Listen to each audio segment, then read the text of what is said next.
Welcome to Saranya Rangasamy vlog. இன்றைக்கி புரட்டாசி அமாவாசை எங்கள் வீட்டில் நாங்கள் எப்படி வழிபாடு பண்ணுவோம் தான் நம்ம இந்த வீடியோவில் பார்க்க போகிறோம். வாங்க வீடியோக்குள்ளே போகலாம். மாதத்தில் வர எல்லா அமாவாசையும் கடைப்பிடிக்கலினாலும் ஒரு முக்கியமான 3 அமாவாசை, தை அமாவாசை, ஆடி அமாவாசை, புரட்டாசி அமாவாசை, இது கண்டிப்பாக கடைப்பிடிச்சிருவோம் நாங்கள். ஹாய் மக்களே, இன்றைக்கி நம்ம புரட்டாசி அமாவாசையை எங்கள் மாமனாருக்கு படையல் போட்டு சாமி கும்பிட்டு ஆரம்பித்தாச்சு. படையலுக்கு நான் சாப்பாடு, சாம்பார், முட்டைக்கோஸ் பொரியல், அப்பளம், வடை இதெல்லாம் தான் செஞ்சுருந்தேன். நம்மளுக்கு என்னென்ன தோணுதோ அது மாதிரி நம்ம செஞ்சு வழிபாடு பண்ணலாம். படையெல்லாம் போட்டு ரெடி ஆகியாச்சு. சாமியும் கும்பிட்டு முடிச்சுட்டு காகத்துக்கு சாப்பாடு வச்சுட்டு அதுக்கப்புறம் தான் நம்ம விரதம் விடணும். இப்போ மாமாவுக்கு எல்லாம் சாமி கும்பிட ஆரம்பிச்சிட்டோம். முடிச்சுட்டு காகத்துக்கு கொண்டு போய் வெளியே சாப்பாடு வச்சுட்டு காகம் சாப்பிட்ட வாட்டி தான் நாம் சாப்பிட்ணும். அது ஒரு ஐதீகம். அது பெரியவங்க சொல்லுவாங்க. அது மாதிரி நம்மளும் செய்யலான்னு சொல்லிட்டு செஞ்சாச்சு இன்றைக்கி.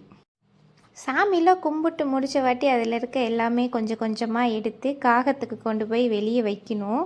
எடுத்துகிட்டு போக்குள்ள தான் ஒரு கன்ஃபியூஷன், மெத்த மேலே வைக்கலாமா இல்லை கீழேயே வைக்கலாமா அப்படின்னு. மாமா மெத்த மேலே வைக்கலான்னு சொன்னாங்க. நான் தான் இருந்துட்டு இல்லை காக்கா இருக்கிற இடத்துல வச்சா தான் காக்கா சாப்பிடும், நம்ம மெத்த மேலே வச்சதே இல்லை அதனால் வராது அப்படின்னு சொல்லிட்டு காக்கா இருக்கிற இடத்துலையே கொண்டு போய் வச்சிட்டோம். 2 காக்கா சாப்பிட்ருச்சு.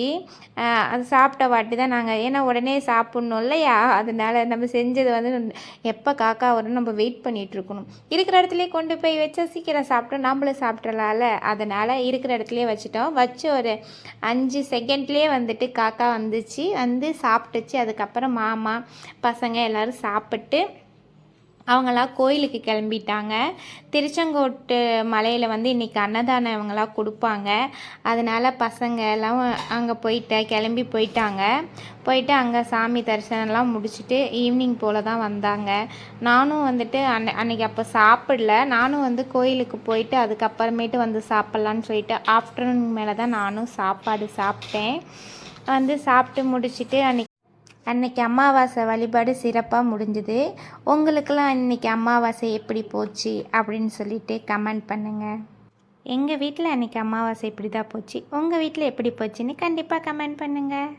இந்த விலாக் உங்களுக்கு பிடிச்சிருந்தா சப்ஸ்கிரைப் பண்ணுங்கள், லைக் பண்ணுங்கள், ஷேர் பண்ணுங்கள். Okay bye, thank you.